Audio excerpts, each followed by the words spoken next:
आज मैं अपने बहुत प्रिय कवि श्री कुंवर नारायण की कविताओं का पाठ करूंगी और उनकी कुछ असाधारण कविताओं पर मैं अपनी स्मृति साझा करूंगी क्योंकि अ, उन कविताओं के पीछे के जो चिंतक कुंवर नारायण हैं उनकी मुझसे कई लंबी बातचीत हुई है और उसको ही आज मैं साझा करने जा रही हूँ।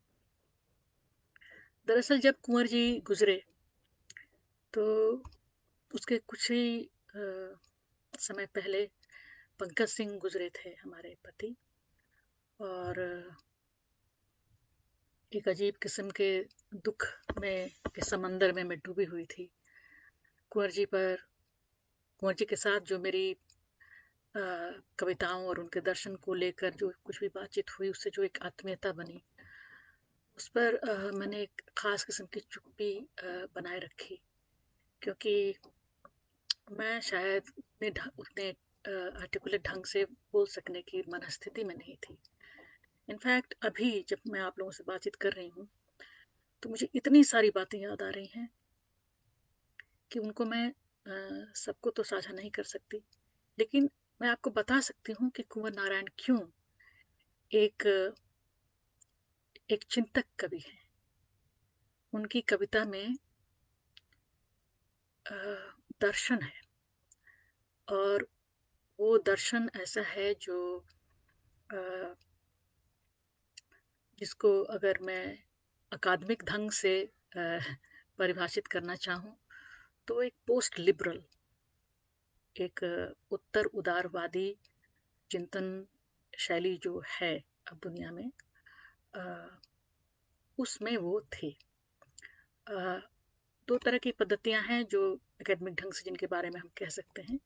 एक डायलेक्टिकल थिंकिंग है जिसमें ज़्यादातर सोशलिस्ट और मार्क्सिस्ट थिंकिंग आती है और एक post empiricist post liberal post empiricist position है जहाँ पर आप कुंवर जी को पा सकते हैं। इतना कह देने से लेकिन आप ये नहीं समझ पाएंगे कि उनकी कविताओं में इसका क्या इसकी क्या भूमिका रही है। ये समझना बहुत ज़रूरी है। जहाँ तक मुझे याद आता है कुंवर जी से मेरी मुलाकात किसी समारोह में दिल्ली में ही हुई थी। ज़्यादातर जीवन का अपना समय उन्होंने लखनऊ में बिताया और बातचीत के दौरान जो वो मुझे बताते थे उस हिसाब से लखनऊ का उनका घर एक सांस्कृतिक केंद्र था जहाँ पर हर तरह के लोग आते थे और वो लोग उनका उनका स्वागत कुंवर जी, भारती जी और उनका पूरा जो परिवार था वो करता था और उसी में वो खुश थे। वो ऐसे व्यक्ति नहीं थे जो अ, बहुत सारी मामूली मामूली खुशियाँ जो होती हैं अ, उसके पीछे नहीं गए। वो वे चाहते थे चीज़ों को समझना। ये बहुत बड़ी बात है। तो समझने के लिए आपको लोगों से मिलना होता है, आपको विमर्शों में जाना होता है, आपको एक खुद की ऐसी गहराई में उतरना पड़ता है जिसमें आपका खुद से सामना भी होता है और आप अपने बारे में कुछ ऐसी चीज़ें भी समझ पाते हैं जिसको लेकर जिनको लेकर आप घंटों मनन भी कर सकते हैं। कुंवर जी एक चिंतनशील दार्शनिक कवि थे जिनको पढ़ने के लिए, जिनको समझने के लिए, जिनके महत्व को समझने के लिए उन सब चीज़ों को जानना ज़रूरी है। यहाँ पर मैं ये कहूँ कि कुंवर जी से जब मेरी मुलाकात हुई तो बहुत धीरे से उन्होंने मुझे कहा कि आपकी कविताएं मुझे बहुत पसंद हैं और आप अच्छा लिख रही हैं। आई थिंक उस वक्त मेरा दूसरा संग्रह आया था, नींद थी और रात थी। मेरा पहला संग्रह अ, अपने जैसा जीवन के कुछ ही सालों बाद ये दूसरा संग्रह आया था और कुंवर जी शायद वो संग्रह उस वक्त पढ़ रहे थे। तो मुझे बहुत खुशी हुई। ऑब्वियसली कुंवर जी इतने बड़े कवि और फिर उन्होंने कहा कि मैं आपसे बातचीत भी करना चाहता हूँ, कभी आप घर आइए। वहीं भारती जी भी थी। उन दोनों ने बहुत प्यार से मुझे आमंत्रित किया अपने घर।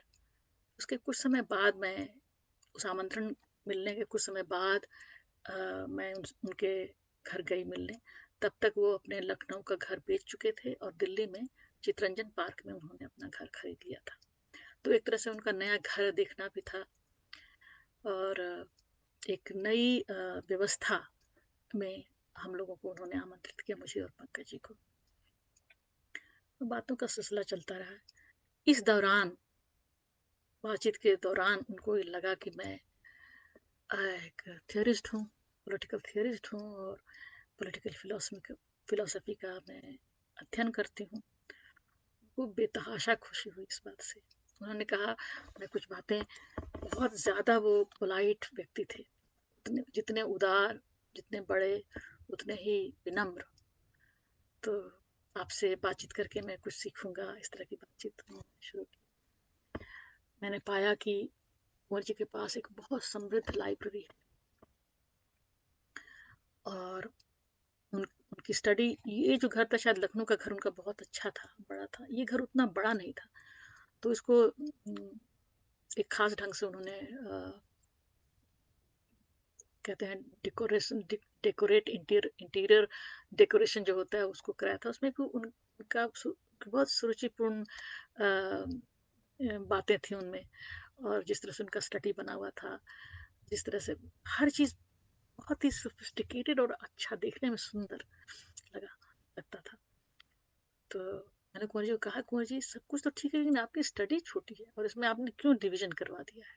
तो बोले कि छोटी तो है, लेकिन इसमें एकाग्रता बनती है, इसलिए कोई मुश्किल बात नहीं है। अगर तुम्हें ये स्टडी नहीं पसंद है तो हम लोग दूसरे हिस्से में चलते हैं बैठने में। नहीं नहीं, यही ठीक है, हम लोग यहीं बैठते हैं, यहीं बातचीत करते हैं। पूरे समय हम लोग वहीं बैठकर बातचीत करते रहे। और मैं आपको ये चीज़ बताऊं कि कुंवर जी के अंदर मैंने एक आंतरिक खुशी पाई। हम लोगों से मिलकर वो जेन्युइनली खुश थे। पंकज जी को तो ऑफ कोर्स वो जानते रहेंगे, मुझे, मैं बिल्कुल नई नई थी उनके लिए, और एक तरह से उनको धीरे धीरे चीज़ों को जानना अच्छा भी लग रहा था। लेकिन मुझे भी बहुत खुशी हुई इस बात से कि कुंवर जी का की जो गहराई थी, जो डेप्थ था फिलोसफी को लेकर, वो बहुत अच्छा था। वो वो वो एक पढ़े लिखे नहीं, एक चिंतनशील पढ़े लिखे स्कॉलर थे और विचारों को हमेशा जांचते रहते थे। ऐसा भी हुआ कि ये जो हमारी पहचान थी, ये एक तरह की उसमें प्रगाढ़ता भी धीरे धीरे आई। और भारती जी से भी मेरी दोस्ती हुई और बहुत प्यार करने लगे मुझे कुंवर जी। एक बार शायद उन्होंने कहा भी कि हमारी कोई बेटी नहीं है, हमारा बेटा है, तो बहुत अच्छा लगता है तुम आती हो, तुम्हारा प्रेजेंस मुझे बहुत अच्छा लगता है।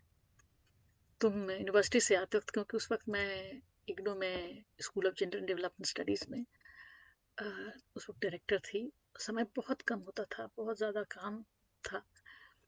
तो कहा कि इधर से जाते हुए, क्योंकि वो रास्ते में साकेत में रह रहते, ये साकेत में है ये यूनिवर्सिटी, साकेत के पास चितरंजन पार्क से होके ही मैं अपने घर आती थी मयूर विहार।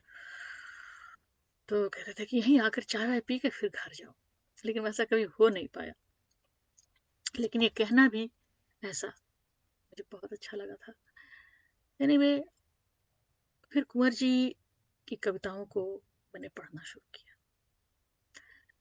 और जैसे जैसे वो मुझे खोज रहे थे, समझ रहे थे, वैसे ही मैंने कुंवर जी को भी खोजना शुरू किया, उनके उस सेल्फ को, जो पोएटिक था, जो पोएट था, पोएट का सेल्फ था। और ये सिर्फ सतही किस्म की चीज़ नहीं थी, प्रशंसा या हम कोई इम्प्रेस्ड हो। मैं जेनविनली समझना चाहती थी की कविताओं को, और उनकी पंक्तियां मुझे कभी कभी बिल्कुल ही हतप्रभ करती थी। और वो सिर्फ इसलिए क्योंकि वो एक फिलोसॉफिकल बैकग्राउंड से चीज़ें आती थी, और उसमें वो विचार जो थे वो अनुस्यूत रहते थे। मैंने उन पर एक कविता लिखी, उनकी कविताओं को पढ़ने के बाद जो मुझे लगा, शायद पहले ही कवि थे कुंवर जी जिनको समर्पित मैंने एक कविता लिखी, जो 1 जनवरी को आई थिंक 2006 या 7 में छपी होगी। उसका मैं आप लोग के सामने पाठ करना चाहती हूँ, सिर्फ इसलिए बताने के लिए कि ये संबंध हमारे और कुंवर जी के बीच उम्र का बहुत बड़ा फासला था, लेकिन हम कहीं मिल रहे थे। कविता की दुनिया, दर्शन की दुनिया में हम कहीं मिल रहे थे। मैं आप लोग को बताऊंगी कि कुंवर जी के लिए ये मिलना और ये मेरे लिए भी ये मुलाकात जो हमारी हो रही थी, वो जैसे कि समय के किसी एक परत में हम लोग कभी एक दूसरे को जानते रहे होंगे। ये इस तरह की पहचान थी, और इसको कुंवर जी भी जान रहे थे और मैं भी जान रही थी। हम लोग इस पे बातचीत नहीं करते थे, लेकिन ये जो हठात आत्मीयता होती है वो एग्जिस्टेंशियल होती है, और इसमें किसी को जानने का सुख, किसी को समझने का सुख, ये बहुत बड़ी चीज होती है। किसी किसी व्यक्ति में आप रुचि ले रहे हैं, उसके काम में, उसके दिमाग के बारे में, उसके विचारों के बारे में आप सोच रहे हैं, चिंतन कर रहे हैं। ये दोनों के लिए ही ये म्यूचुअल रिकग्निशन तरह का फिलोसॉफिकल टर्म है। म्यूचुअल रिकग्निशन यानी कि हमारा जो डिफरेंस होता है, हमारी जो भिन्नता है, वो रिकग्निशन में जाकर के पूर्ण होती है, और हम लगभग एक स्तर पर आ जाते हैं, एक धरातल पर आ जाते हैं। तो मैं वो कविता आप लोगों के लिए पढ़ना चाहती हूँ। मान और जोखिम का रिश्ता जो समझ लेते हैं। कुंवर नारायण के लिए सामने का समय पढ़ते हुए, जनसत्ता में कविता छपी थी, और पढ़ने के बाद कुंवर जी ने मुझे फोन किया और कहा कि सविता मेरा पूरा साल बन गया, बहुत अच्छा। मुझे बहुत खुशी हुई कुंवर जी। मैंने कहा आपको कविता कैसी लगी? बोले बहुत अच्छी, मिलो आकर, पंकज के साथ आओ। हम लोग फिर गए थे मिलने उनसे। उनकी किताब, उन कविता संग्रह सामने का समय एक एक्स्ट्रॉर्डनरी संग्रह है वो। उसमें बहुत सारी पॉलिटिकल कविताएं हैं कुंवर जी की। उसमें से अगर मुझे समय रहा तो मैं 2-3 कविताओं का पाठ भी करूंगी, ताकि आप समझें कि कुंवर जी का धरातल बहुत बड़ा था, दार्शनिक था। लेकिन इसका मतलब ये नहीं था कि वो जो तात्कालिक चीजें हैं उन पर नहीं लिख रहे थे, उन पर नहीं सोच रहे थे। निश्चित तौर पे उनका ये मानना था कि जो धर्म है वो निस्सार है, उसकी अपनी निस्सारता है। धर्म के नाम पर ज्यादातर लोग राजनीति करते हैं, ज्यादातर लोग सत्ता की राजनीति करते हैं और उसका बेजा इस्तेमाल करते हैं। ये बहुत क्लियर था उनके दिमाग में, क्योंकि धर्म धर्म की जो भूमिका है, वो शायद जब धर्म की उत्पत्ति हुई होगी तो शायद वो उसमें ऐसे लोग होंगे जो इस पूरी कायनात को समझना चाहते हो, जो इसको बहुत ही इसकी लघुता में घटाना ना चाहते हो। वो ये मानते थे क्योंकि वो बहुत उदार विचार वाले थे, उदारवाद उनके अंदर था, एक ट्रस्ट था उनके अंदर चीजों को लेकर के। लेकिन उनको ये पता था कि इसका बेजा इस्तेमाल होता है, और जहाँ जो नहीं है वहां उसको रखा जा रहा है, और इससे चीजें खराब हो रही हैं। तो एनीवे, इस ये पर्टिकुलर संग्रह मुझे बहुत प्रिय है। और उसके बाद मैं आप लोगों के सामने को कुंवर जी की कुमार जीव, उनका जो संग्रह है, उससे मैं एक एक भाग में पढ़ के आप लोगों को सुनाना चाहती हूँ, ताकि आप समझें कि कुंवर जी एक साथ कितने समय में और कितने कितने तरह के अस्तित्वों में जीते थे। कुंवर जी को ये चीज बाकी तमाम लोगों से बिल्कुल अलग कर देती है, बहुत विशेष बनाती है। कविता ये है।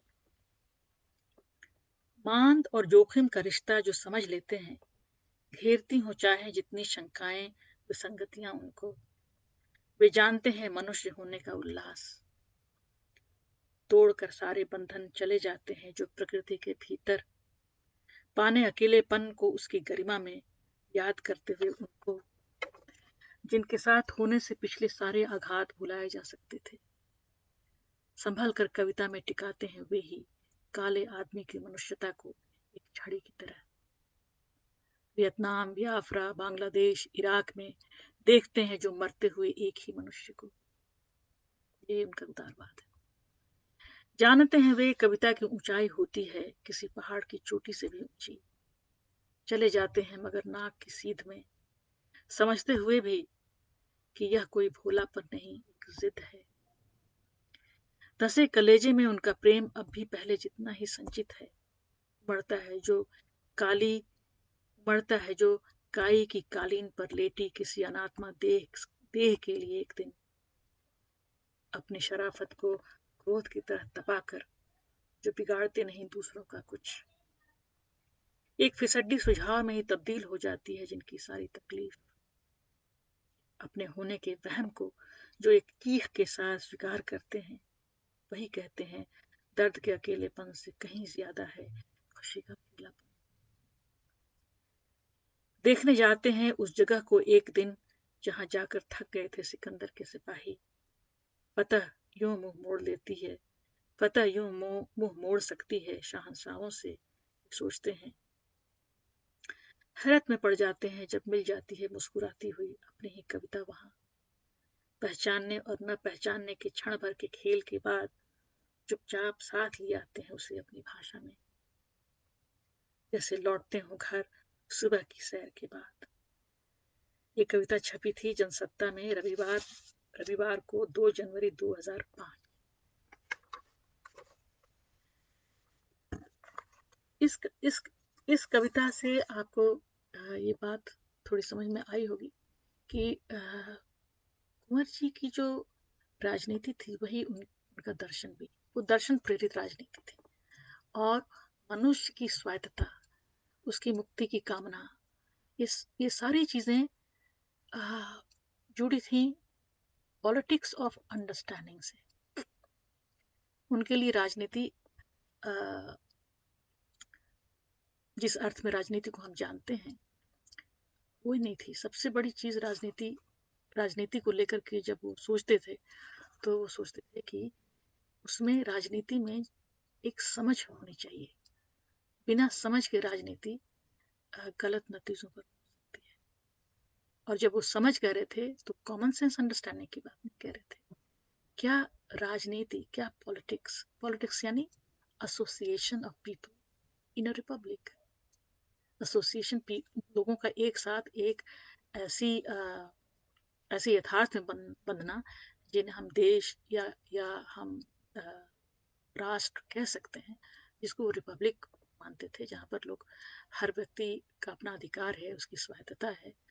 और ये मानते थे कि बहुत बड़ी बात है कि जिस लोकतंत्र में हम लोग ये कविता लिख रहे हैं, सोच रहे हैं, उसमें अगर सहिष्णुता न हो, टॉलरेशन न हो, तो ये सब संभव नहीं हो सकता।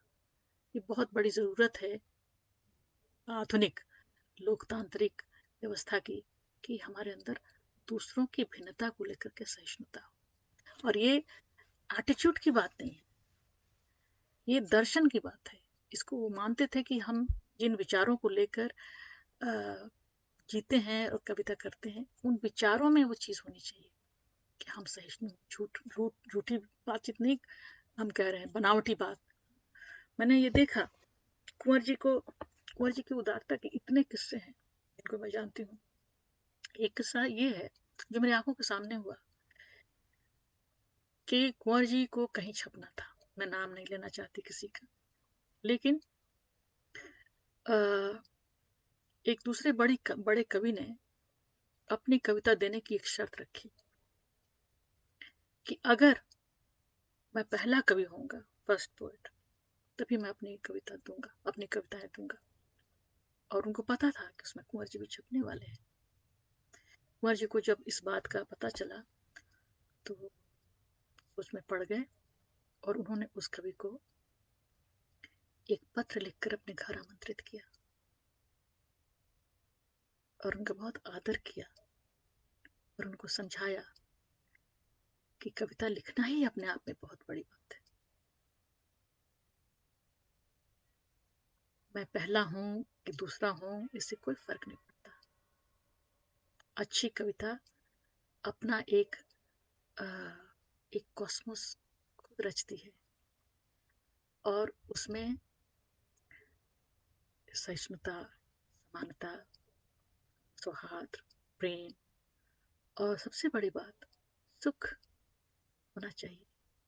कविता अगर स्पर्धा पैदा करे, कविता अगर आपको खुद में घटाकर आपके कद से भी आपको छोटा करने लगे, फिर उसका उद्देश्य पराजित हो जाता है। मैंने उनको दुखी होते हुए नहीं देखा, इस बात को लेकर चिंतित होते हुए देखा, और ये उदारता का प्रतीक है। ऐसे कितने ही किस्से हैं।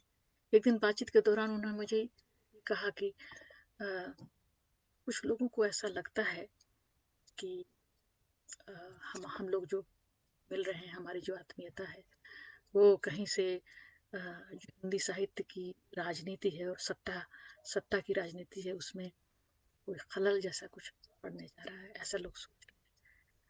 तो मैंने कहा क्यों? कहा किसी ने फोन किया था कुछ इस तरह से।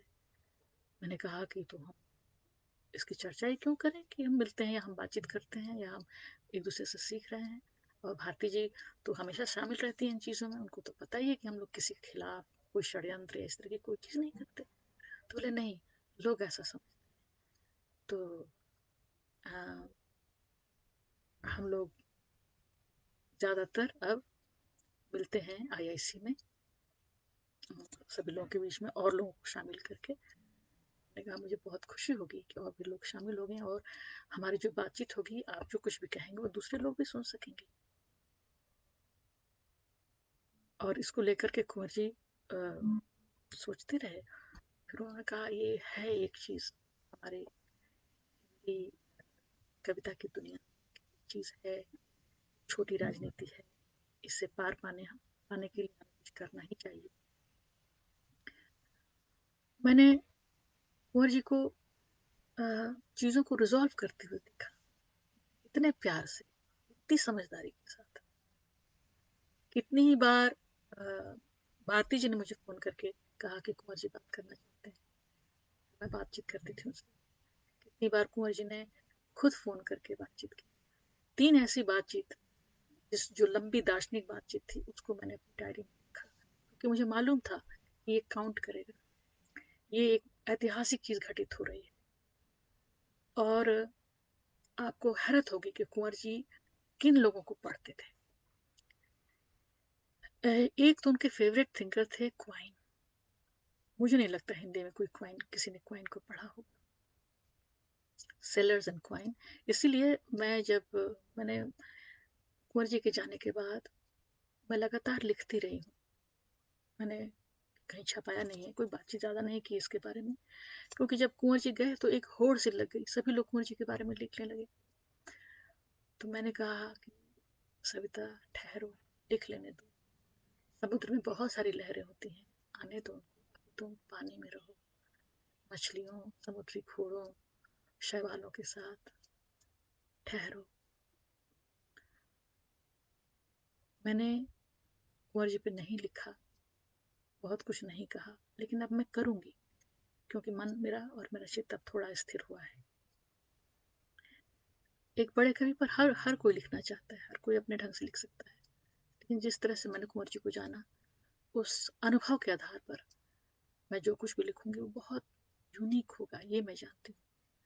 कुंवर जी बहुत लोगों से बहुत सारी गहरी बातें नहीं करते थे, वो जानते थे कि वो नहीं की जा सकती हैं, लेकिन मुझसे उन्होंने बातें की। जैसे कुमार जीव के बारे में विस्तार से उन्होंने मुझे बताया था फोन पर, लगभग 1 घंटा फोन पे हम लोग की बातचीत हुई थी। और इसलिए कुमार जी को पढ़ते हुए मुझे लगता है कि मैं कुंवर जी को सुन रही हूँ, जिस तरह से वो बता रहे थे चीज़ों को। जब मैं पढ़ूंगी तो मैं आपको बताऊंगी इसमें कौन सी बातें हैं, कुंवर जी कहाँ थे। वो एक तरह से आप कहें तो अस्तित्व के कई स्तरों पर थे एक साथ, और कई तरह के समय को एक साथ जीते थे।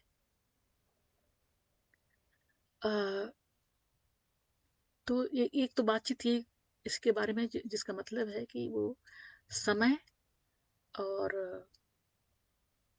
यथार्थ की कई परतें जो हो सकती हैं, यानी कि भविष्य, वर्तमान और हमारा पास्ट, विगत, सबको। और ये एक बहुत बड़ी बात है। बहुत कम लोग दावा कर सकते हैं कि वो अपने कई पुनर्जन्मों को सत्य की तरह लेते हैं और बरतते हैं अपनी कविता में। जब आप कुमार जी को पढ़ेंगे, जो भाग में पढ़ने जा रही हूँ, तो आपको लगेगा कुमार जी, कहीं उनको शक था कि 21वीं सदी में वो कुमार जीव की चेतना के अंश हैं। कुमार जीव तक का पहुंचना बहुत सारे मिस्ट्रीज से, उनके लिए कौतूहल पैदा करने वाली जो एक रहस्यात्मक स्थिति होती है, उससे भरा हुआ था। और ये जो किताब कुमार जीव है, इसको पढ़ते हुए आपको लगेगा कि वो कभी भी सिर्फ इस वर्तमान में नहीं जीते थे, और उनकी कविता सिर्फ इस वर्तमान स्थिति की नहीं है, उसकी है, लेकिन सिर्फ उसकी नहीं। जो इस कविता को एक अजीब रेंज, एक ऐसी ऊंचाई, एक ऐसी गहराई प्रदान करती है, ये समझ या ये मनस्थिति, कि निश्चित तौर पे कुमार जी पर अलग से लिखा जाना चाहिए। इसमें समय या काल और और मनुष्य का रिश्ता स्पेस और टाइम के साथ, और खास करके एक पोइट के साथ क्या होता है, ये इस पुस्तक को, इस खंड का आप कह सकते हैं, ये एक तरह का एक तरह की पोएटिक बायोग्राफी अपनी उन्होंने लिखी है कुमार जी के बहाने, ऐसा ही लगता है मुझे। तो एक तो ये, एक बार उन्होंने मुझे फोन किया कि सविता, मैं तुम्हारे घर आना चाहता हूँ। तो हम बोले कि you are most welcome Kunwar ji, लेकिन अभी एक मुश्किल है। पंकज जी हीमोफीलिक थे, बहुत सारे लोग जानते हैं, बहुत सारे लोग नहीं जानते हैं। तो बीच बीच में उनको नाक से या दांत से ब्लीडिंग होती थी और रुकती नहीं थी, और हम लोगों को महीनों लग जाते थे। उनको हॉस्पिटलाइज करना पड़ता था, ब्लीडिंग को रुकवाना पड़ता था। फिर जब वो घर आते थे तो लगभग 6 से 7 महीने लगते थे उनको रिकवर करने में।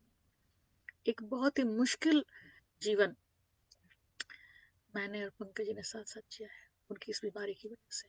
कभी इस पर मैंने, अभी तो मैं बहुत कुछ लिख रही हूँ, मैं लगातार इन सारी स्थितियों पर लिखती हूँ। कुंवर जी पर लगभग लगभग एक किताब जितनी सामग्री मैं लिख चुकी हूँ, लेकिन वो अभी मेरे साथ है। वो तभी चीज आ सकती है जब मैं पूरी तरह से आश्वस्त हो जाऊं कि इसका मतलब दूसरों के लिए भी कुछ होगा। आप लोगों को पता होगा कि जो 17वीं शताब्दी में डेकार्ट, रेने डेकार्ट जो फिलोसफर हुए थे, उनका पत्राचार एक प्रिंसेस के साथ हुआ था, जिसमें वो समझना चाहती थी प्रिंसेस कि माइंड क्या चीज है। आपको, आप जानते हैं कि उस समय यूरोप पूरा क्रिश्चियन था, लोग रिलीजियस थे, और वो क्रिश्चियनडम, जो क्रिश्चियनिटी का पूरा एक वर्ल्ड ऑर्डर था, उसमें विश्वास करते थे। उसमें मनुष्य का अलग से माइंड, यानी कि उसका मस्तिष्क भंडार है, उसके अपने ज्ञान का, ये सोचना बड़ा मुश्किल काम था। तो उसमें कई चिट्ठियां लिखी डिकार्ट ने, उसमें बताया कि कैसे कैसे मेडिटेशंस का एक बहुत इंपॉर्टेंट टेक्स्ट है मेडिटेशंस, जिसमें उन्होंने बताया है रास्ता कि कैसे ये हम जान सकते हैं कि हमारे पास माइंड है, कैसे उसके बगैर हमारा ये अभिज्ञान भी नहीं हो सकता, हम हमारे अपने होने का, यानी कि हम अपने, हम कुछ हैं, मनुष्य कुछ है, वो इसी माइंड के थिंकिंग से आता है, कहीं और से नहीं, किसी और टेक्स्ट से नहीं आ सकता। तो मुझे अंदाजा था कि इस तरह का कुछ कुंवर जी के साथ हो रहा है मेरा, और हम लोग कुछ चीज़ों को डिस्कवर कर रहे हैं साथ साथ। तो जो बात मैं आपसे कहने जा रही हूँ ये है कि कुंवर जी जब आना चाहते थे मेरे घर, तो मैं उनको नहीं बुला सकी, क्योंकि हमारी स्थिति इतनी खराब थी उस वक्त, और मैं कुंवर जी को बता नहीं सकी, क्यों पंकज जी नहीं चाहते थे कि कोई उनकी बीमारी के बारे में लंबी बातचीत किसी से हो या कुछ भी हो। तो मैंने कुंवर जी को कहा कि ऐसा क्यों नहीं करते कुंवर जी, क्योंकि मैं भी आपको किसी वजह से नहीं इनवाइट कर सकती, कि हम लोग एक सीरीज में बातचीत करें। काश उस वक्त मेरे पास रिकॉर्ड कर लेने की बुद्धि होती तो मैं कर लेती। उस वक्त अंदाजा नहीं हुआ कि इसको कर लेना चाहिए, उस वक्त संभव था कर पाना, लेकिन उसको मैंने रिकॉर्ड किया है सारी बातचीत को। और उसमें जब उन्होंने प्रश्न किया कि मैं जेन्युइनली समझना चाहता हूँ सकता कि स्त्रीवाद क्या है, स्त्री क्यों अलग है पुरुष से। ऑब्वियसली क्योंकि मेटाफिजिकल ढंग से तो हम सब मनुष्य हैं, और हमारी सेक्सुअलिटी का रिलेशनशिप हमारी मटेरियलिटी से है, इसमें कोई शक नहीं है। और हमारे और हम दो तरह के लोग एक स्पीशीज के होते हुए भी हैं, क्योंकि हमारा सोशलाइजेशन और हमारे इंस्टिंक्ट्स, बायोलॉजिकल इंस्टिंक्ट्स हमारे अलग हैं, इसमें कोई शक नहीं। उसी दौरान बातचीत के दौरान उन्होंने एक दार्शनिक प्रश्न किया, जिसका जवाब मैंने लंबा जवाब उनको दिया, और वो भी लिखा हुआ है कि अगर स्त्री को तुम बता रही हो कि जब हम मटेरियल ढंग से सोचते हैं तब ये फर्क सामने आता है, जब हम नॉन मटेरियल ढंग से सोचते हैं, यानी कि जब हम कॉन्शियसनेस के आधार पर, चेतना के आधार पर चीज़ों को सोचते हैं, तो शायद उतना फर्क नहीं है, नहीं होता है। मैंने कहा कि ऐसा नहीं है। कॉन्शियसनेस और हमारा मटेरियल एग्जिस्टेंस, हमारा शरीर, हमारा फिजिकल जो हमारा शरीर है वो, और हमारी जो चेतना है, दोनों ही अफेक्टेड होती है इस मटेरियल एग्जिस्टेंस में। चेतना अलग से, कॉन्शियसनेस अलग से कोई चीज़ नहीं है, वो इस मटेरियल लाइफ का ही एक हिस्सा है, इंटीग्रल हिस्सा है। लेकिन ये जो फर्क है दोनों के बीच में, इसको समझने के लिए हम दो फिलोसॉफिकल कॉन्सेप्ट्स को यूज कर सकते हैं। एक जिसको हम एम्बॉडीमेंट कहते हैं, एम्बेडेडनेस, और दूसरा जिसको हम ट्रांसेंडेंस कहते हैं। तो मैंने कहा कि ये आप सही कह रहे हैं कि जिस तरह से आज आधुनिक समय में हम स्त्री के बारे में सोचते हैं, एक तरह की परिभाषा अब हमारे पास है, उस तरह से आज से 300 साल, 400 साल पहले इस तरह से सोचने की पद्धति थी ही नहीं, डेवलपमेंट थी, लेकिन अब है। तो जो जिस तरह से सोचा गया है, आप देखें कि स्त्री को प्रकृति के रूप में देखा जाता है, स्त्री को धरती कहा जाता है। जितनी भी ठोस आ, आ, सामाजिक ढंग से ठोस एग्जाम्पल्स हैं, उदाहरण हैं, जिससे जिससे स्त्री को चिन्हित किया जाता है, वो सारे मटेरियल हैं। उसका उसका शरीर जो है वो भी एक मिट्टी है, धरती की मिट्टी है। क्यों? क्योंकि धरती की तरह स्त्री का शरीर उपजाऊ है, उर्वर है, और इसीलिए नेचर, प्रकृति और स्त्री को लोग बहुत आसानी से जोड़ कर देखते हैं। और पुरुष उस धरती की तरह नहीं, उस धरती पर उगने वाली चीजों की, यानी प्रोडक्शन, जो चीजें पैदा होती हैं, उसके मालिक के रूप में वो अपने को समझता है, और इसलिए वो स्त्री का भी मालिक बन गया। खास करके जब पूंजीवादी व्यवस्था आई, तो जिस तरह से सरप्लस का प्रोडक्शन सिस्टम ने किया, और प्रॉफिट नाम की चीज, मनी मनी की इजाद होने से जो एक्यूमुलेशन कैपिटल का हुआ और जिसका वो मालिक बना, उसकी वजह से वो पुरुष है। लैंगिकता की जो कॉन्शियसनेस है वो कम है। ये जो फिजिकल कंट्रोल है मीन्स ऑफ प्रोडक्शन पे, उसकी वजह से वो पुरुष है। इसीलिए जो स्त्रियां हैं, खास करके मैंने अपने बारे में बताया, जो सोशलिस्ट फेमिनिस्ट स्त्रियां हैं, वो चाहती हैं कि ये इसका मालिकाना हक जो है, ये इसके मर्दवाद को घटाएगा, और उसको अपनी चेतना में अपने होने के दूसरे अर्थ भी तब समझ में आएंगे। और जो ट्रांसेंडेंस है, उस पर कब्जा पुरुषवादी सोच का है। मैंने कहा, आप कांट से लेकर हेगल, इवन मार्क्स, सबके यहाँ आप पाएंगे कि लिबरेशन से जुड़ी हुई चीज है ट्रांसेंडेंस। तो इसीलिए कॉन्सेप्ट के आधार पर तो हम इस तरह से भी देख सकते हैं। एक है स्त्री जो जो पुरुषों को पैदा करती है, दूसरे बच्चों को पैदा करती है, लड़कियों को पैदा करती है, उनको सींचती है, उनको बड़ा करती है, नर्चरिंग का काम, सेवा, तमाम चीजें करती रही है बहुत ही स्वाभाविक ढंग से। तो ये मान लिया गया कि वो चिंतन कम कर सकती है, और ये बहुत आसान हो गया कि ट्रांसेंडेंस यानी मुक्ति की कामना उसकी, वो अपने आप में एक कृत्रिम चेतना है और उसकी प्रकृति में ये नहीं है, जबकि पुरुष में है ट्रांसेंडेंस, वो पा सकता है। मैंने उनको डेकार्ट की तरफ फिर से इशारा किया, देखिए यहाँ पर ये कांट क्या है, हेगल क्या है। तो आप इस फर्क को झूठा ना मानिए, सिर्फ सिर्फ एक स्त्रीवादियों का सिर्फ असर्शन है ऐसा ना मानिए, उसके इतिहास में जाइए, उसके कंस्ट्रक्शन में जाइए, तो आपको लगेगा कि हाँ फर्क है स्त्री पुरुष में। तो इससे बहुत एक एक तरह की एक तरह का एक सांत्वना जैसे उनको मिली कि शायद ये सही है, स्त्री पुरुष की तरह हो सकती है लेकिन वो होना नहीं चाहती, क्योंकि बहुत सारे ऐसे गुण स्त्री में हैं जिनको वो पुरुष के साथ समानता पाने के लिए उसको वो न्यौछावर नहीं कर सकती, उसको सारा रिकंस्ट्रक्शन, उसका जो पूरा विजन है, एक अच्छी जिंदगी का जो विजन है स्त्रीवाद का, गुड लाइफ जिसको कहते हैं, उसमें ज्यादातर स्त्रियोचित गुण ही होंगे, तभी वो नया समाज बन सकता है। पुरुषवादी जो विचार हैं उनसे ये दुनिया समाप्त हो जाएगी, बनेगी नहीं दोबारा। और हम उस कगार पे पहुंच ही गए हैं, देख रहे हैं कि हम एक एंथ्रोपोसीन समय में रह रहे हैं जिसमें पृथ्वी को नष्ट करने की क्षमता मनुष्य में आ गई है। तो अगर वो बदमाशी पे उतर आए, अगर वो पागलपन पे उतर आए, तो ऐसा कर ही सकता है। ये एक पागलपन ही तो है कि आप इस दुनिया को इतना असमान बना रहे हैं कि आप सारी संपत्ति कुछ हजार लोगों के हाथों में दे देना चाहते हैं और बाकी सारे लोगों को संपत्ति विहीन एक दास का जीवन जीने के लिए आप अग्रसर हैं।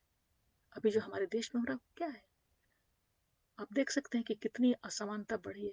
एक असमान समाज कभी भी न्याय प्रिय होने का दावा नहीं कर सकता, ना वो होगा, अन्याय ही अन्याय होगा। और इस अन्याय से आप तभी लड़ सकते हैं जब आपके भीतर स्त्रीवाद हो, जिस तरह का स्त्रीवाद जिसके बारे में बात कर रही हूँ। आप पुरुषों के हाथ में जा रही संपत्ति, उसके मालिकाना हक को आपको खत्म करना ही होगा। क्यों?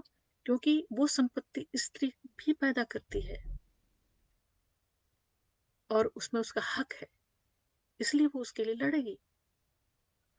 और लड़ेगी सिर्फ अपने लिए नहीं, कि वो नया समाज बनाना चाहती है जिसमें पुरुषों के लिए भी जो नॉन हेजेमनिक मैस्कुलिनिटी है उनके लिए भी वो जगह बनाएगी, और इस तरह से हम शायद इस पृथ्वी को बचा भी सकें।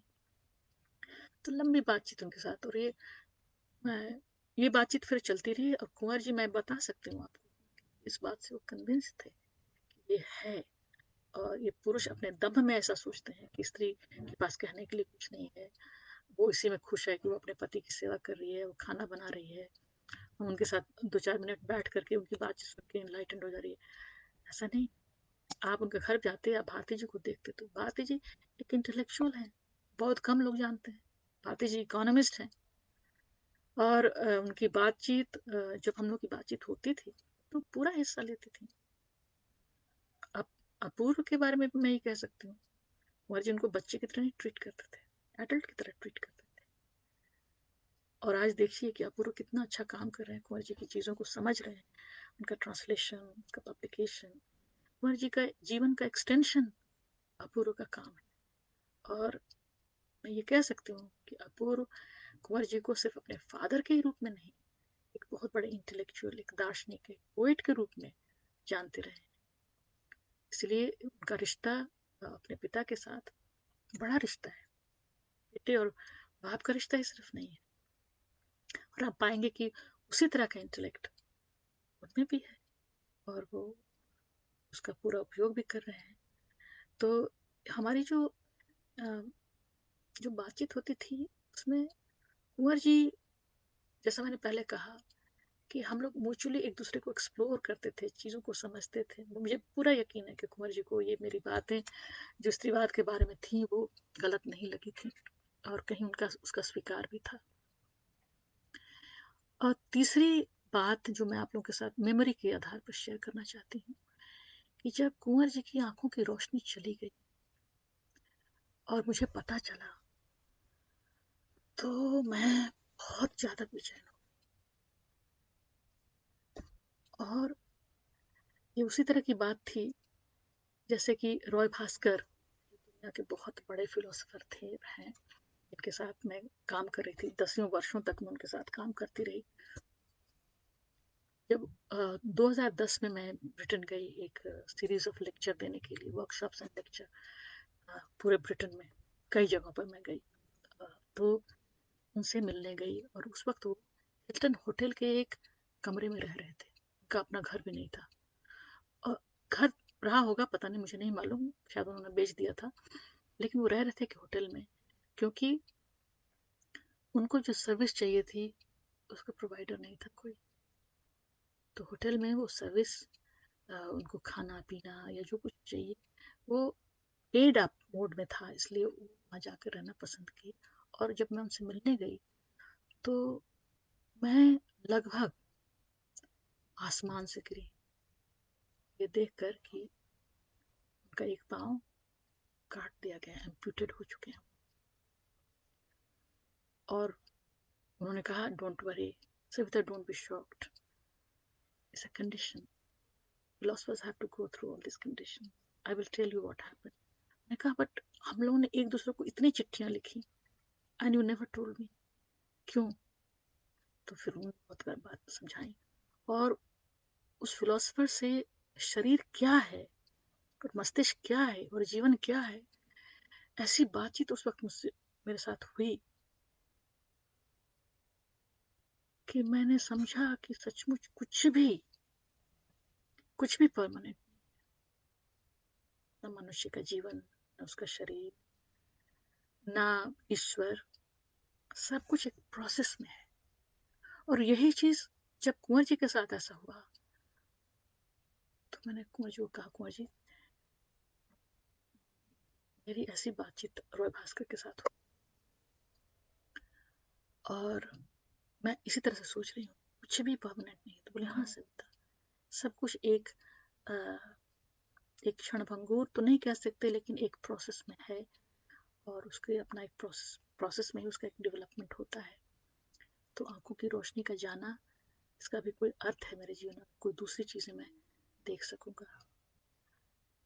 अंदर भी आंखें होती हैं, कुछ अंदर की चीजों को देखना है शायद मुझे। फिर मुझे पता चला कि भारती जी को वो डिक्टेट कराते थे और भारती जी लिखती थी। मैं सोचती हूँ कंपेनियनशिप का इससे बड़ा उदाहरण और क्या हो सकता है। मतलब इसको कैसे बयान करूं। मैं तो यही कह सकती हूँ कि कुंवर जी और भारती जी इस ब्लाइंडनेस में एक हो गए थे। एक बोलता था, दूसरा लिखता था, एक सोचता था, दूसरा घूमता था। ये एक एक्स्ट्रॉर्डनरी मेल फीमेल रिलेशनशिप का एक्स्ट्रॉर्डनरी एक उदाहरण है।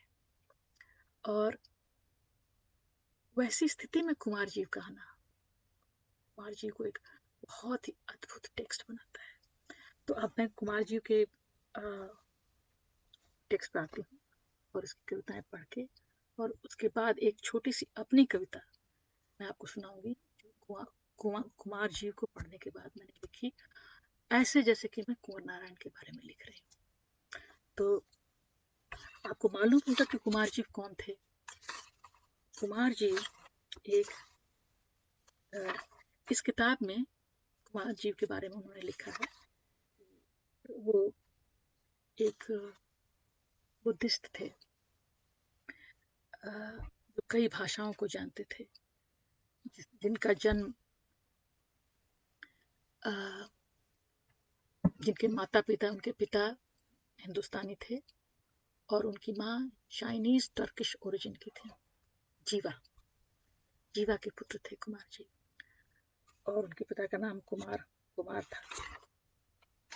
इस तरह से कुमार जी के नाम। कुमार जी बचपन से बहुत ज्यादा प्रतिभाशाली थे और उनको जब बौद्ध दर्शन में उनकी माँ ने ही प्रवेश दिलाया। तो दुनिया के सामने उन्होंने एक ऐसा प्रतिमान रखा मनुष्य जीवन का। ये इनका जन्म हुआ है चौथी शताब्दी में, और इनके लिए इनका चाइना जाना, आपस में राजाओं का लड़ना, इनको बंदी बना के रखना, जिसके दौरान भी ये पढ़ते लिखते, ये सारी बातें हैं। कहने का मतलब ये है कि ये एक ऐसा जीवन है जहाँ पर जो बाहरी सत्य है, यथार्थ है, वो घटित हो रहा है, जो बहुत क्रूर है, क्रूर है और क्रूर है। और किसी का बंदी आप 10 साल तक किसी किसी राजा के द्वारा या उसके सामंत के द्वारा बंदी बना दिए गए हों, आपको फ्रीडम नहीं है, आपको मूव करने का और कहीं अपने अपने ढंग से जीवन जीने का आपको क्या कहते हैं स्वतंत्रता नहीं। तो आप क्या करेंगे? लेकिन उस दौरान भी वो लगातार पढ़ते रहे, लिखते रहे। यानी कि एक जो चीज है, जो मनुष्य अपनी समझ को विकसित करता है, अपने को खुद को जानने की जो उसकी लालसा है, वो चलती रहनी चाहिए, बाहर की स्थितियां चाहे जैसी भी हों, अनुकूल या प्रतिकूल। और यही चीज कुंवर जी खुद जी रहे थे, यही जीवन वो जी रहे थे। एक जगह यहाँ पर आता है कि गृहस्थ जीवन का सुख और विराग का विराग का सुख, इन दोनों को कंपेयर करते हैं। इस दुनिया से विरक्त होने का दुख, उसको भी वो दर्ज करते हैं। लगातार वो ऐसी चीजों से उलझते रहे जिससे उनका अपना जीवन साफ साफ उनको दिखे। और ये ऐसी आंतरिक लड़ाई है जिसको कोई आपके लिए लड़ नहीं सकता, आप खुद ही उसको लड़ते हैं। और ये जीवन सार्थक है मेरे हिसाब से। आप कितने बड़े कवि हैं, कितने लोग आपको आपके फॉलोअर्स हैं, केंद्र में हैं आप, हैं कि हाशिए पे हैं, सबकी चिंता इनको जरा नहीं। इनकी एक यात्रा थी जिसको कुमार जीव के जरिए उन्होंने हम सबों के सामने रखा और बताया शायद हर व्यक्ति को एक कुमार जीव होना चाहिए, और जीवन की गहराइयों को समझने के लिए अपने अतीत, अपने भविष्य, अपने वर्तमान, सब में एक साथ ट्रैवल करना चाहिए। और ये ऐसा ट्रैवलर, ये ऐसा यात्री कभी भी किसी का नहीं हो सकता, किसी एक का नहीं हो सकता, सबका है एक साथ। और अंततः वो अपना है, क्योंकि उसकी यात्रा है। तो ये एक यात्रा है, जीवन की यात्रा, जिसमें मौजी थे। और मैं बहुत भाग्यशाली हूँ कि एक समय पर, एक मोड़ पर हमारी उनसे मुलाकात हुई। तो ये कविता का जो ये अंश मैं पढ़ देना चाहती हूँ आप लोगों के लिए, ताकि आप समझें कुंवर जी थे कौन। कुंवर जी हमेशा रहेंगे, इस अर्थ में कभी कहीं नहीं जाएंगे, क्योंकि वो एक विचार है, एक ऐसा विचार जो लगातार विकसित हो रहा है। मनुष्य जीवन क्या है, मनुष्य क्या इस रूप में, जिस रूप में हम मनुष्य हैं वही हम हैं, या हम कुछ और हैं। ये हमारा एक फॉर्म है। यानी कि जीवन जो जो मनुष्य एक विचार जिसको कहते हैं, इमेजिन करना बड़ा मुश्किल है, लेकिन ये जीवन का एक फॉर्म है। इस रूप में अभी हम हैं, उसके कई फॉर्म्स हैं। इनफैक्ट मुझे इतनी समानता दिखती है कुंवर जी में, रॉय भास्कर में। रॉय भास्कर की एक किताब है from east to west, west to east, जिसमें वो ऐसे तमाम फिलोसफर्स और मंक्स और इन लोगों के बारे, उनके जीवन के बारे में, उनकी फिलोसफीज के बारे में बता रहे हैं, और कहते हैं कि कैसे फिलोसफी या पोइट्री कुछ और नहीं, एक गहन चेतना है। इनफैक्ट एक दिन बातचीत में कुंवर जी ने मुझको कहा, सविता, पोइट्री एक चेतना है, गहन चेतना है, और जितनी गहराई में आप जाएंगे उतना ही कुछ आपको वहां से मिलेगा। तो अगर आपको खुद के लिए कुछ पाना है, अपने जीवन की समझ पानी, कविता को सीढ़ी न बनाना, कविता को किसी प्रतिद्वंदता में फंसाना नहीं चाहिए, उसके लिए नहीं बनी है। बड़ी चीज है कविता, क्योंकि वो एक गहन चेतना है। तो कुमार जी भी एक गहन चेतना थे, और वो सदा रहेंगे, क्योंकि ये खोज तो खत्म होने को नहीं है। हम अपना ये जो पूरी यात्रा है किसी समापन पर कहीं जाकर समाप्त हो गई हो, या किसी ने कुछ पा लिया हो, या वहीं पर वो, इससे बात बनती नहीं। बात बनती है जब इसको हमें किसकी इसकी कंटिन्यूटी में, इसकी निरंतरता में देखते हैं, तभी। और तभी कविता भी अपनी ऊंचाई को पाती है। मैंने भी आ, कविता पर कई कविताएं लिखी हैं, जिसमें मैं मानती हूँ कि कविता मुझे बेहद जगहों में ले जाती है, जहाँ वो अपने रूप के कुछ रंग वो मुझे दिखाती है। और ये सही बात है। मैं कविता को कभी भी छोटी मोटी चीज़ों को पाने के लिए मैं कविता नहीं लिखती, बल्कि मैं ऐसे लोगों से दूर रहना चाहती हूँ। ऐसे लोग लगातार मेरा पीछा करते रहते हैं। मैं सोचती हूँ कैसे ऐसे लोगों से पीछा छुड़ाऊँ, क्योंकि मैं वो नहीं कर रही हूँ जो वो कर रहे हैं, कुछ और कर रही हूँ। एनीवे, तो कविता यहाँ से आप इस पर जरा सा ध्यान दें, देखें कौन सी कहाँ गए, कैसे चीज़ों को लेकर के आए हमारे लिए, हीरा चमकता। मैं तथागत के साथ हजारों साल लंबी एक महायात्रा पर निकला हूँ। कुमार जी की तरफ से उनकी जीवनी के तहत लिख रहे हैं, जो पूरी तरह से कुंवर जी पर भी लागू होता है। मैं तथागत के साथ हजारों साल लंबी एक महायात्रा पर निकला हूँ। हमें सदियां पार करनी है साथ साथ। हमारे रास्ते में पड़ेंगे न जाने कितने संसार, कितने वीरान। हमें ठहरना नहीं है, हमें ठहरना कहीं नहीं है। गुजरते चले जाना है बहती हवाओं की तरह। केवल कुछ शब्द, कुछ विचारों की ध्वनियां भर छूट जाएंगी। हर घर की चौखट पर देती ठाक रमते योगियों की पदचाप। जैसे सोख लेते हैं पेड़ पौधे तक रोशनी और हवा को, और मिट्टी तक पहुंचाते हैं उनके प्राणद रसायन को। दिव्य विचारों का तेज भी उसी तरह पहुंचेगा सांस लेता हुआ फूलों से जड़ों तक। अशिव को पचाकर फैलेगी बार बार शिव की सुगंध भी हवा में। चमकेंगे उल्लास के रंग भी अंधेरे को खोलकर। हम दिखाई देते रहेंगे विचरते काल के अखंड में, कभी एक तारे की तरह, कभी एक सूर्य की तरह।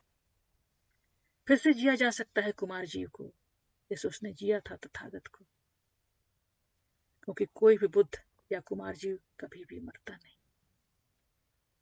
वह एक विचार का जीवन है, उसे जिया जा सकता है कभी भी, उसके समय में जाकर या उसे अपने समय में लाकर। और ये संभव था कुंवर जी के लिए। एक दूसरे समय खंड में जाना उनके लिए संभव था। वो एक तरह के टाइम ट्रैवलर थे। कम लोग जानते हैं कि एक कभी टाइम ट्रैवलर हो सकता है। वो थे। लूसिड ड्रीम्स, टाइम ट्रैवलिंग, ये सारी चीजें दूसरों के लिए नहीं है, सिर्फ हम सबों के लिए है। सब पा सकते हैं, जा सकते हैं एक समय के खंड में। क्या है मैजिक रियलिज्म, है क्या? मैजिक रियलिज्म मेरा बहुत ही पसंदीदा फॉर्म है। मैंने कितनी कविताएं इसी फॉर्म में लिखी, क्योंकि आप रियलिटी के कई लेयर्स के को एक साथ जी रहे होते हैं उसमें। और वो बातें आप कह सकते हैं जो आप सिर्फ एक लेयर में जीते हुए नहीं कह सकते। वह एक विचार का जीवन है, उसे जिया जा सकता है कभी भी, उसके समय में जाकर या उसे अपने समय में लाकर। जैसे कुमार जीव ने पाया था कभी एक पूर्णत्व जीते हुए बुद्ध के विचारों को अपने समय में। जैसे मनुष्य जीता है अपनी स्मृतियों और पिछले संस्कारों को, उन्हें आज के जीवन पुनर्वास देकर। हर समर्पित साधक विचारक कलाकार अपने समय के समानांतर रचता है अपना एक प्रति समय भी। एक जीवन जो समकालिक होता है और सार्वकालिक भी, जिसमें उसके विचारों और कृतित्व के सार तत्व का स्थायी निवास होता है। वे विकसित होते रहते हैं जन्म जन्मांतर। मैं कुमार जीव बुद्ध के उपदेशों का वाहक, अनुवादक मात्र नहीं, उनके माध्यम से अपना भी एक संदेश हूँ, उनके संदेशों में शामिल। तथागत की शिक्षाओं के साथ उनमें मेरी साधनाएं भी शामिल हैं। मैं अपनी कृतियों में निबद्ध अपना वह प्रति समय भी हूँ, इसमें मैं जीवित रहूंगा अपने बाद भी तथागत के साथ। जैसे जीवित है तथागत अपने बाद भी अपने रचे उस परवर्ती उप समय में, आज भी मेरे साथ। प्रत्येक क्षण में कई समयों को जीता हूँ। प्रत्येक क्षण में कई समयों को जीता हूँ। समय विभाजित नहीं पदार्थ की तरह, न जुड़ा है न पृथक पदार्थ की तरह। छोटे छोटे खंडों में हम उसे विभाजित कर लेते हैं अपने पदार्थ बोध की तरह। जिस युग को चाहता आज की तरह जीवित कर लेता हूँ, जिसे नहीं चाहता अचेत पड़ा रहने देता हूँ। आजीवन को सत्ता देता एक चेतन जीव मैं ही बनाता हूँ अपना अतीत, अपना मध्यकाल, अपना वर्तमान, अपना भविष्य, अपना दिक्काल। वे आते हैं हम तक हमारे सपनों हमारे विचारों के रास्ते। इस लूसिड ड्रीम के बारे में बात करते हैं। यह मेरा वर्तमान है जो हजारों वर्षों बाद आया है और मेरे हजारों वर्षों बाद तक रह सकता है। कभी प्राचीन, कभी प्रागैतिहासिक, कभी मध्यकालीन। सादर सविनय आमंत्रित करता हूँ तथागत को उनके युग से अपने युग में। एक पुस्तक की तरह खोलता हूँ उनके युग को अपने। Pure magic realism. एक पुस्तक की तरह खोलता हूँ उनके युग को अपने युग में। बहुत कुछ दबा पड़ा है उन लिखावटों में जो दिखाई नहीं देती, जो दिखाई नहीं देता समय की सिलवटों में। पढ़ता हूँ तत्काल की किसी कसी बुनावट को ढीली करते ही उसके छिद्रों से आती एक रोशनी आज की स्थानिक चकाचौंध से बिल्कुल अलग। प्रत्येक ग्रंथ एक बंद दरवाजा है। ये तो मैं कहना ही भूल गई कि कुंवर जी एक हर्मेटिशियन भी थे, जिसको इंटरप्रिटेशन की कला का ज्ञान था, जो किसी भी टेक्स्ट को अपने समय संदर्भ से जोड़कर उसका अर्थ पा सकता था। प्रत्येक ग्रंथ एक बंद दरवाजा है जिसे खोलकर मैं शब्दों में प्रवेश कर जाता हूँ और शब्दों के उस निर्झर समय में मैं नहाता हूँ जो उस भाषा का समय है। देखता हूँ सुदूर अतीत में कहीं मेरा पुनर्जन्म हुआ है। एक दिन की बातचीत में, लंबी बातचीत पुनर्जन्म पर उन्होंने मुझसे की थी। कैसे उसको सार्थक ढंग से उस पर बातचीत की जा सकती है, कैसे उसको जीते हैं, हमारी स्मृतियों में कैसे हमारे जन्मों के रहस्य होते हैं। देखता हूँ सुदूर अतीत में कहीं मेरा पुनर्जन्म हुआ है किसी अज्ञात जगह में। मेरा मन है चेतवन। कहाँ वहाँ कहीं एक श्रावस्ती है, कहीं अमरावती और तथागत का जीता जागता सानिध्य। उनकी शिक्षाओं को सुनते श्रवण जहाँ सारनाथ, सांची और पाटलिपुत्र हैं। लिच्चियों के रथों के धुरों में धुरा मिलाकर अपना रथ दौड़ाती अम्बपालिका गणिका सगर्व कहती है कि आज मेरे आम्रवन में तथागत मेरे अतिथि हैं। हजार कारषाणक हजार का कारशापण ले ले गणिका यह आतिथ्य हमें दे दे। हजार जनपद दे दो तो भी नहीं। लिच्छुओं ने सुना और सबसे आगे बढ़ गया उसका रथ। सविनय लौट आता हूँ पूछा में, जहाँ पर वो रहते थे कुमार जी, जहाँ उनका जन्म हुआ था। सविनय लौट आता हूँ पूछा में अपने युग में, किजिल की गुफाओं में जहाँ मैत्रेय के नरागमन का उत्सव है। न जाने कितने जन्मों कितनी तरह जिया है हमने घर के विभिन्न अर्थों को। घर, गृहस्थी और विराग, एम्बेडेडनेस और ट्रांसेंडेंस, इसकी बात करें यहाँ पर उपस्थित थी। न जाने कितने जन्मों में कितनी तरह जिया है हमने घर के विभिन्न अर्थों को। न जाने कितनी बार जाना है एक गृहस्थ होने की खुशी और फिर गृहभीर होने की व्यथा, एक घर बसाने का सुख और फिर उसके उजड़ने का दुख। न जाने कितनी बार कहा है विरक्ति से अब नहीं बनाऊंगा दूसरा घर, और न जाने कितनी बार उग आया है खरपतवार की तरह शरीर पर दीमकों का टीला, वो दूसरा घर संसार। कितनी बार दृढ़ता से कहा है निर्वाण प्राप्त बुद्ध की तरह, एक गृहकार अब और नहीं बनाने दूंगा तुझे दूसरा घर, यह घर अंतिम है। लेकिन बार बार लौटना पड़ा है परलोक से फिर इसी लोक, हाथों में लिए वही भिक्षा पात्र, लेखने या ज्ञान की मशाल। इसलिए लौटेंगे ज्ञान की उस मशाल को लिए, और शायद हमारी मुलाकात फिर हो, क्योंकि निश्चित तौर पे हमारी बातचीत कभी भी आखिरी बातचीत नहीं रही, नहीं हुई। हम आज भी एक तरह से वार्तालाप करते हैं। आ, आज भी कविताओं में कुंवर जी को पाती हूँ। कुंवर जी से बहुत सीखा है, खास करके जो ट्रांसेंडेंस की हम बात कर रहे हैं। हम अपने दुखों के साथ कैसा बर्ताव करते हैं, हम मृत्यु को कैसे उसका अनादर नहीं करते, उसका आदर करते हैं, कैसे वो एक आ, मोड़ पर हमें किसी दूसरे रास्ते पर ले जाती। एक तरह की गणिका ही है मृत्यु, फैसिलिटेटर, जो हमें इस पूरी कायनात की अंतहीन यात्रा पर जाने के लिए रास्ता देती है, राह बनाती है। इस तरह से जीवन, मृत्यु, दुख, सुख, घर, बेघरपन, इस बड़े अर्थ में ये चीजें हमारी कविता का विषय जब बनती है तो हमारी समझ को बहुत गहराई देती है। इसीलिए चाहे पंकज जी का जाना हो, कुंवर जी का जाना हो, बहुत सारे लोग गए इस बीच, सबको मैंने बहुत शिद्दत से महसूस किया।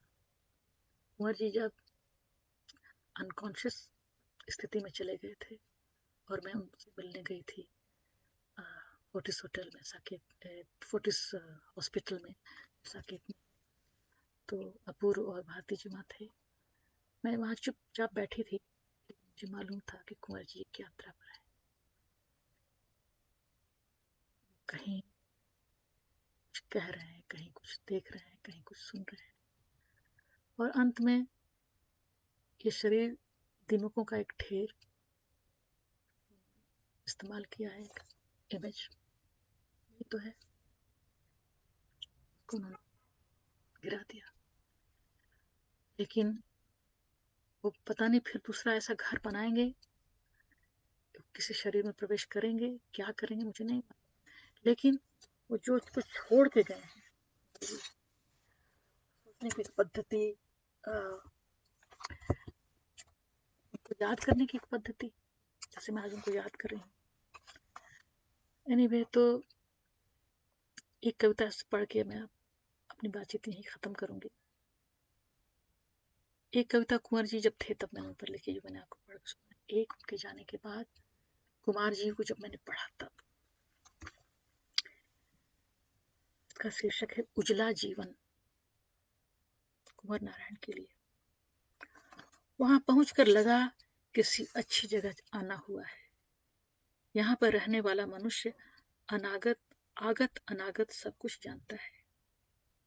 जाते हुए उसने लिखी दी ये पंक्तियां जो साक्षी हैं, वह कुमार जी को तरह जानता था।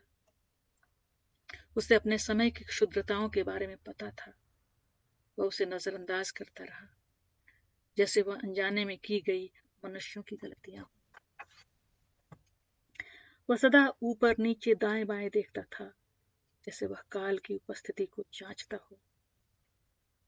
वह कोई फैसला प्रेम या नफरत के बारे में नहीं लेता था। उसे पता था यह सापेक्षता की निशानियां हैं, कायनात में घटती छोटी नुक्तों सी।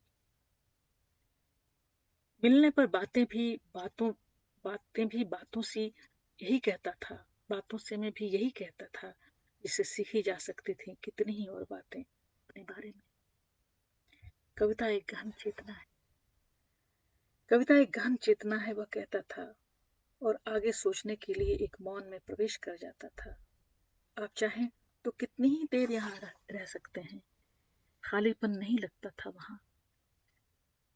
वहां वैसे नाद और वैसी ध्वनियों की तरंगे थीं जिनके सिहरन से समझ में आता था हमारा आपसी रिश्ता। वह एक जगह है जहां वह होता है, जहां आप भी हो सकते हैं, देखते उसकी आंखों में जैसे वह खगोलीय रहस्य का कोई गवाक्ष हो। बहुत बहुत शुक्रिया, आप लोगों ने मुझे सुना।